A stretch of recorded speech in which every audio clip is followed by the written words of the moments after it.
नमस्कार दोस्तों, मैं विशाखा शर्मा एग्ज़ाम घाट के प्लेटफॉर्म पर एक बार फिर से आप सबका स्वागत करती हूँ। हम एनटीपीसी की क्लासेस देख रहे थे। एनटीपीसी के लिए हमने जीएस का जो अपनी सीरीज स्टार्ट की थी, उस सीरीज में हमने कुछ क्लासेस देख ली हैं, जिसमें से एक कला और संस्कृति वाली क्लास थी, फोक डांस की, और एक क्लासिकल डांस की। उसके बाद लास्ट क्लास में सर ने आपको यूएनओ को बताया था, यूएनओ, यूनाइटेड नेशन ऑर्गेनाइजेशन। ठीक है, तो आज इस यूएनओ के जो भी महासचिव रहे हैं, कौन? महासचिव। महासचिव को क्या बोलते हैं हम? सेक्रेटरी जनरल या जनरल सेक्रेटरीज। ठीक है, तो जो भी इसके जो सेक्रेटरी जनरल रहे हैं, इन सेक्रेटरीज जनरल का हम क्या देखेंगे? इनका हम सीक्वेंस देखेंगे कि कौन कौन अभी तक इसका महासचिव रहा है और किस किस महासचिव ने क्या कुछ स्पेशल किया है। ठीक है, तो सबसे पहले हम इनके महासचिव को याद करने की कोशिश करेंगे। पहले हम नाम देख लेते हैं।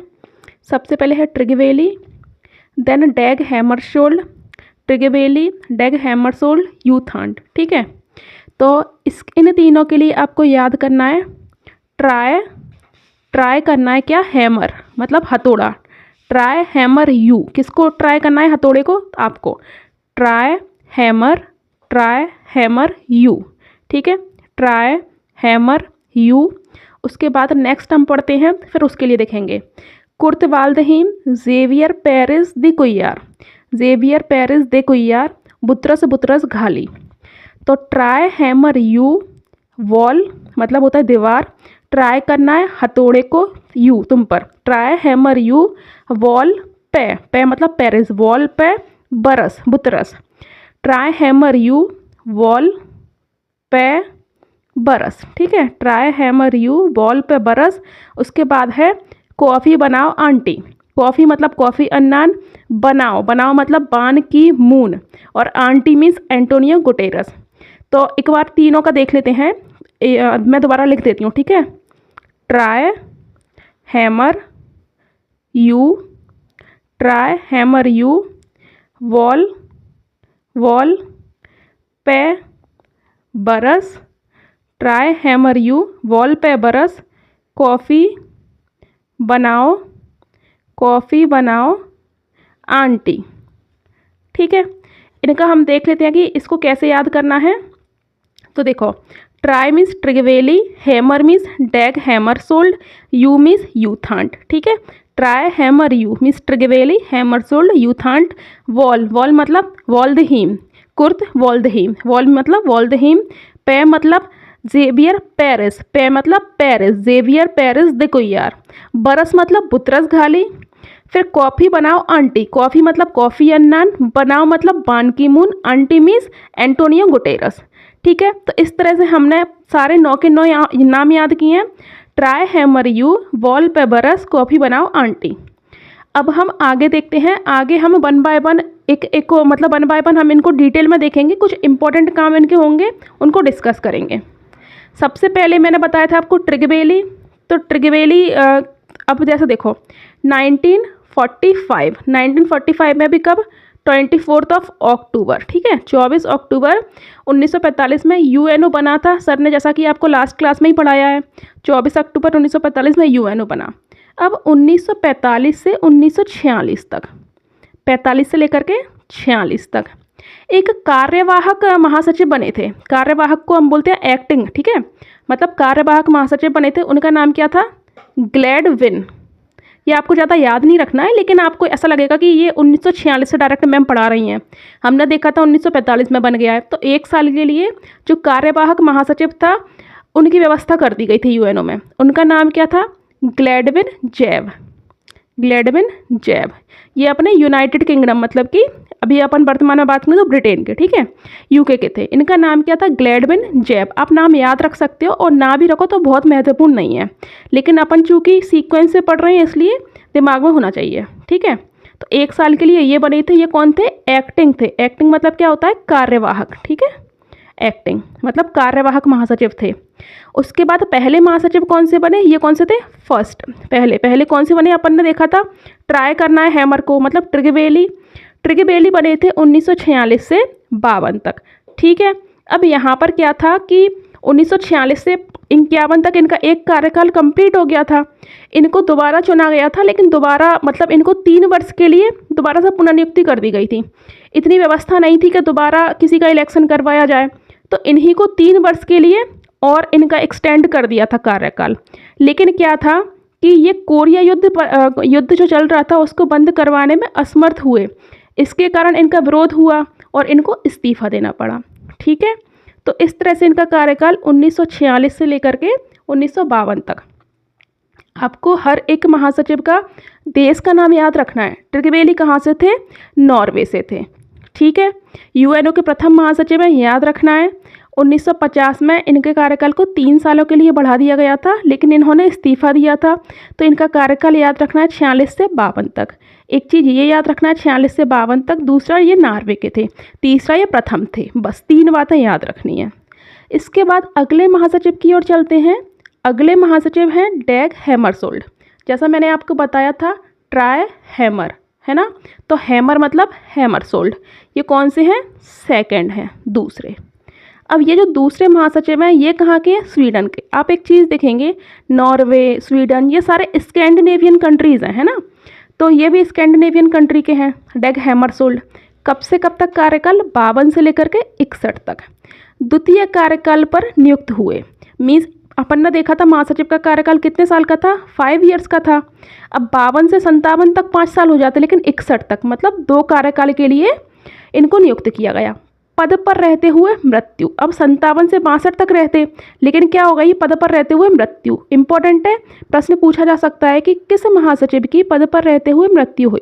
तो डैग हैमरशोल्ड की। ठीक है, हैमरशोल्ड कहाँ से थे? स्वीडन से थे। कार्यकाल क्या था? 52 से लेकर के 61 तक था।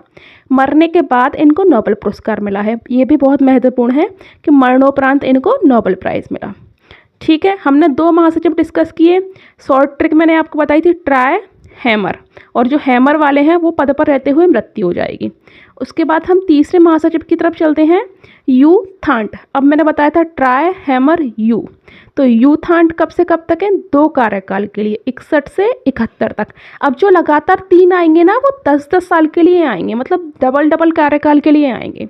तो यू थांट 61 से 71, कुर्ट वाल्डहीम 72 से 81, और जेवियर पेरेस द कुइयार 82 से 91। तो हमने देखे ना, डबल कार्यकाल है।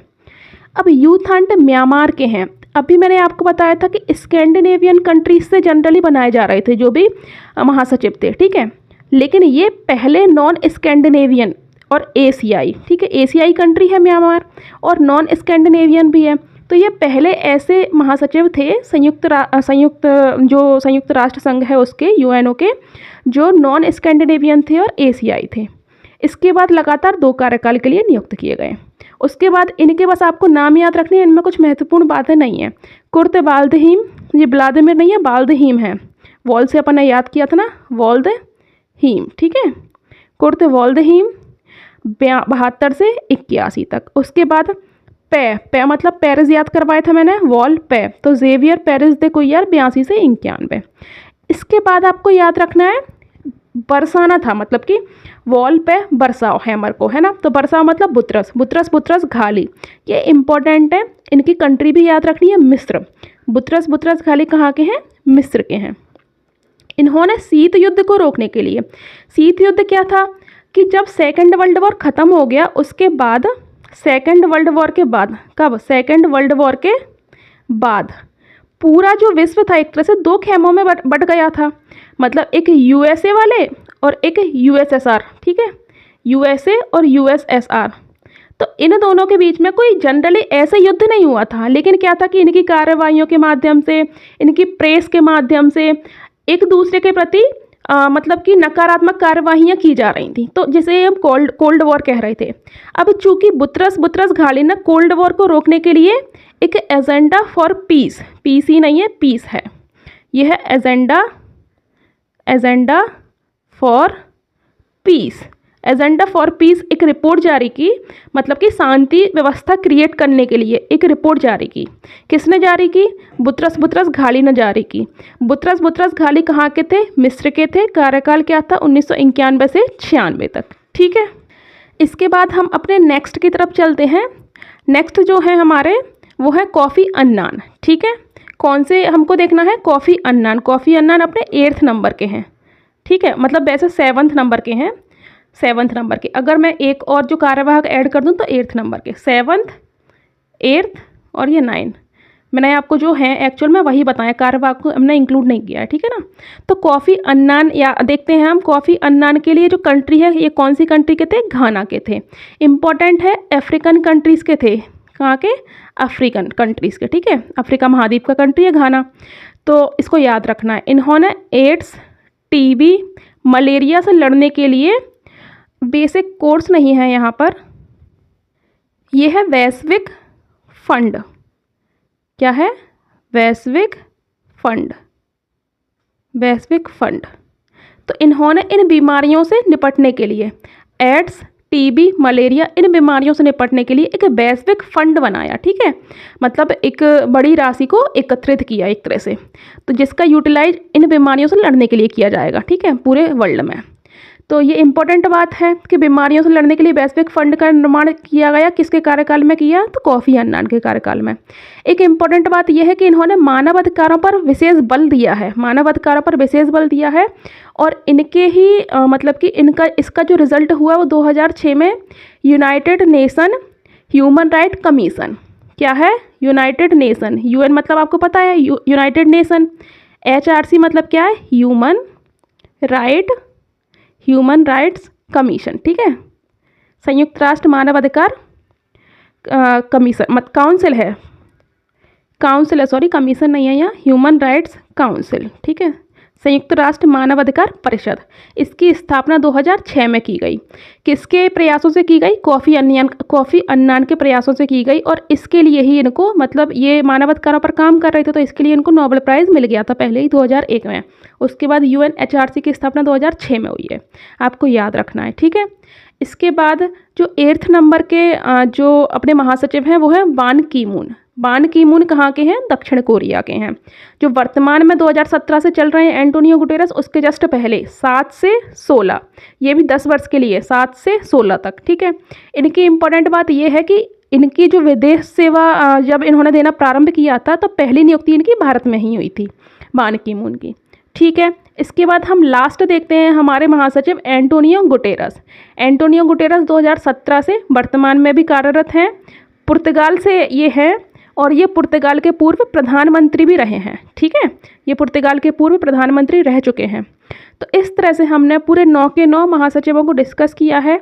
अगली क्लास में UNO के जो विभिन्न प्रकार के अंग हैं, जैसे यूनेस्को है, जैसे UNHRC है, ह्यूमन राइट कमीशन अगर हम बात करें तो, है ना, जैसे कि हाई कमीशन फॉर रेफ्यूजीज़ है, ये सारे जो कमीशन हैं या जैसे सारे इंस्टीट्यूट्स हैं उन पर हम डिटेल्ड में चर्चा करेंगे, उनके वर्तमान प्रमुखों को डिस्कस करेंगे, किस संस्था में अभी वर्तमान में कितने देश हैं, इन पर चर्चा करेंगे। तो आप हमारी क्लास से जुड़े रहें। धन्यवाद।